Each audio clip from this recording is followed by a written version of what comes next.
ಮಹದೇವಪುರ ಕ್ಷೇತ್ರದ ಬೆಳ್ಳಂದೂರು ಸಮೀಪದ ಯಮಲೂರಿನಲ್ಲಿ ಮಿಡಿತ ಫೌಂಡೇಶನ್ನಿಂದ ಕನ್ನಡ ರಾಜ್ಯೋತ್ಸವವನ್ನು ಆಚರಿಸಲಾಯಿತು. ಕಾರ್ಯಕ್ರಮವನ್ನು ಉದ್ಘಾಟಿಸಿ ಮಾತನಾಡಿದ ಸಹಾಯಕ ಅರಣ್ಯ ಸಂರಕ್ಷಣಾಧಿಕಾರಿ ವಿ ಗಣೇಶ್ ಅವರು ವನ್ಯಜೀವಿ ಮತ್ತು ಪರಿಸರ ಸಂರಕ್ಷಣೆಗೆ ಯುವ ಸಮುದಾಯ ಕೈಜೋಡಿಸಬೇಕೆಂದು ಕರೆಯನ್ನ ನೀಡಿದರು. ಹಾಗೂ ಪರಿಸರ ಕಾಳಜಿಗೆ ಡಾಕ್ಟರ್ ರಾಜ್ಕುಮಾರ್ ಅವರ ಗಂಧದ ಗುಡಿ ಸಿನಿಮಾವನ್ನೇ ಸ್ಫೂರ್ತಿ ಎಂದರು. ಸಾಲುಮರದ ತಿಮ್ಮಕ್ಕ ಮತ್ತು ಅಂಬೇಡ್ಕರ್ ಅವರನ್ನ ನೆನಪಿಸಿಕೊಂಡು ಮಿಡಿತ ಸಂಸ್ಥೆ ಮಾಡುತ್ತಿರುವ ಕೆಲಸಕ್ಕೆ ಮೆಚ್ಚುಗೆಯನ್ನ ವ್ಯಕ್ತಪಡಿಸಿದರು.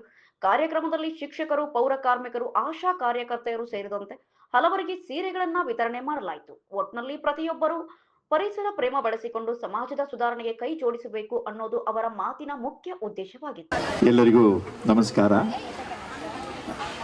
ವೇದಿಕೆ ಮೇಲಿರುವಂತಹ ಎಲ್ಲ ಗಣ್ಯರೇ, ವೇದಿಕೆಯ ಮುಂದಿರುವಂತಹ ಎಲ್ಲ ನೆಚ್ಚಿನ ನಾಗರಿಕರೇ, ಮಕ್ಕಳೇ ಹಾಗೂ ಈ ದಿನದ ಈ ಕಾರ್ಯಕ್ರಮಕ್ಕೆ ನನ್ನನ್ನು ಆಹ್ವಾನಿಸಿ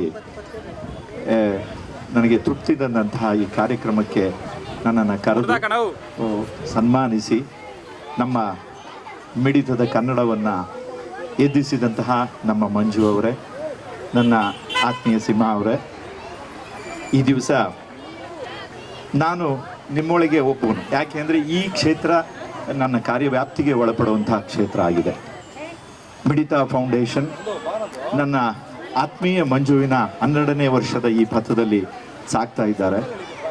ಈ ಉತ್ತಮವಾದಂತಹ ಈ ಕಾರ್ಯಕ್ರಮಗಳನ್ನು ಈ ರೀತಿ ಸಾರ್ವಜನಿಕವಾಗಿ ನಡೆಸಿ ಅವರು ನಮ್ಮಂಥವ್ರನ್ನ ಕರೆದು ನಮ್ಮಿಂದ ಸರ್ಕಾರದಿಂದ ಏನು ಅನುಕೂಲ ಆಗುತ್ತೆ ಅನ್ನುವಂಥದ್ದನ್ನು ನಿಮ್ಮ ಎಲ್ರಿಗೂ ಪರಿಚಯ ಆಗಿ ನಮ್ಮಿಂದ ಏನು ಸಹಕಾರ, ಏನು ಕೆಲಸ ಆಗಬೇಕು ಅನ್ನುವಂಥದ್ದು ಮಾಡಿಸ್ಕೊಳ್ಳುವಂಥ ಒಂದು ಉತ್ತಮವಾದ ಅವಕಾಶ ಇಂತಹ ವೇದಿಕೆಗಳು ಅಂತ ನನ್ನ ಭಾವನೆ. ಕನ್ನಡ ನಾಡು, ಕನ್ನಡ ನುಡಿ ನಮ್ಮ ಜೀವದ ಕಣದಲ್ಲಿಯೂ ಇರುವಂತಹದ್ದು. ನಾವಾಡುವ ನುಡಿಯೇ ಕನ್ನಡ ನುಡಿ, ನಾವಿರುವ ತಾಣವೇ ಗಂಧದ ಗುಡಿ. ಇದನ್ನು 1973ರಲ್ಲಿ ಬಂದಂತಹ ಗಂಧದ ಗುಡಿ ಸಿನಿಮಾವನ್ನು ನೋಡಿಯೇ ಎಷ್ಟೋ ಜನ ಪ್ರೇರಣೆಗೊಂಡು ಇಲಾಖೆಗೆ ಸೇರಿರುವಂತಹದ್ದಿದೆ. ನಾವು ಸಹ ಈ ಸಿನಿಮಾದ ಒಂದು ಪ್ರೇರಣೆಯಿಂದ ಉತ್ತಮವಾದ ಕೆಲಸಗಳನ್ನು ಮಾಡಲಿಕ್ಕೆ ಅವಕಾಶ ನೀಡಿರುವಂಥದ್ದು.